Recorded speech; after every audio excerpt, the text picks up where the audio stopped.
The CBSE has now officially issued detailed guidelines for implementing the National Education Policy's three-language formula. This ends months of uncertainty over how the new language policy will actually work in schools. The CBSE has adopted a phased implementation with different rules for different batches. Let's begin with the biggest relief. Students who are currently studying in class 10 will continue under the existing system. They will study only 2 languages exactly as before. The new 3-language policy will not apply to this batch. The next category is students who are currently in class 9. These students will begin studying 3 languages from this academic session. However, the CBSE has provided an important relaxation. While they will have to learn a 3rd language, they will not have to appear for a CBSE board examination in that language when they reach class 10. Instead, the 3rd language will be assessed internally by their respective schools through school-based evaluation. The transition continues for students who are currently in classes 7 and 8. These students will also eventually study 3 languages when they reach secondary school. However, if they have already opted for 2 foreign languages, they will be allowed to continue with both. The only additional requirement is that they must also study 1 Bharatiya Bhasha or Indian language until class 10. Here too, there will be no CBSE board examination in the 3rd language. Assessment will remain school-based. The biggest structural change begins with students entering class 6 from the academic session 2026-27. For this batch and every batch that follows, the National Education Policy will be implemented in its complete form. Under the new framework, every student must study 3 languages, and at least 2 of these 3 must be Bharatiya Bhashas or Indian languages. These include languages like Hindi, Sanskrit, Tamil, Telugu, Kannada, Malayalam, Marathi, Bengali, Gujarati, Punjabi, Oriya, Assamese, and other Indian languages listed in the 8th schedule of the Constitution. The 3rd language may be another Indian language or a foreign language such as English, French, German, Spanish, or Arabic, depending on the school's curriculum. Unlike the transition batches, these students will eventually appear for a CBSE board examination in the 3rd language when they reach class 10.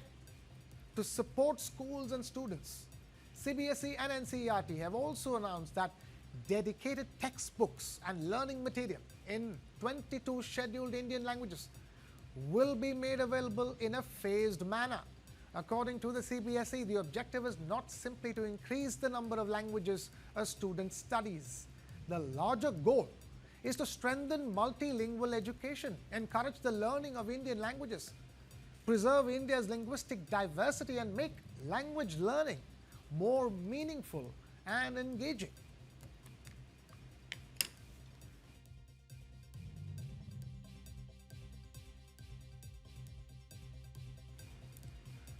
And now we have my colleague Shalini Bajpai joining us on the phone. And Shalini ji, ये बहुत ही महत्वपूर्ण काम किया है CBSE ने, क्योंकि भारत में इतनी सारी भाषाएं हैं, ये सही वक्त आ गया है इसे बच्चों को पढ़ाने के लिए।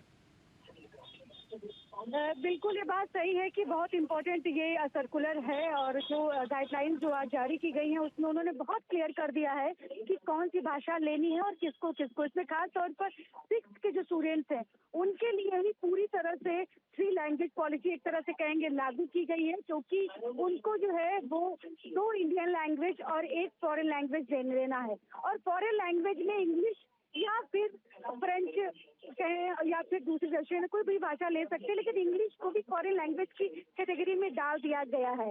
इसको पहले से ही तमाम जो है छात्रों के सवाल थे कि क्या ऐसा होगा कि नहीं होगा, लेकिन अब इसको और क्लियर कर दिया गया। दूसरी बात जो है वो ये है कि 6th में जो स्टूडेंट्स अभी पढ़ रहे हैं, जब वो पहुंचेंगे 10th में तब उनको बोर्ड देना पड़ेगा 3 लैंग्वेज का जो भाषा का है उसका बोर्ड देना पड़ेगा। लेकिन बाकी जो अभी जो 10th में पढ़ रहे हैं उनको जो है 3 लैंग्वेज पॉलिसी से उनको फिलहाल जो उनको छूट दी गई है, उनको उनको 3 लैंग्वेज नहीं पढ़नी पड़ेगी। और जो भी स्टूडेंट 7th 8th में है, जिनके पास ऑलरेडी जो है 2 भाषाएं थी, मान लिया किसी के पास पहले से ही अगर फ्रेंच थी और इंग्लिश थी, तो उसके सामने उसको लग रहा था कि मुझे कोई ना कोई एक छोड़नी पड़ेगी, मुझे 2 अदर इंडियन लैंग्वेज लेनी पड़ेगी, इन 2 को छोड़ देना पड़ेगा।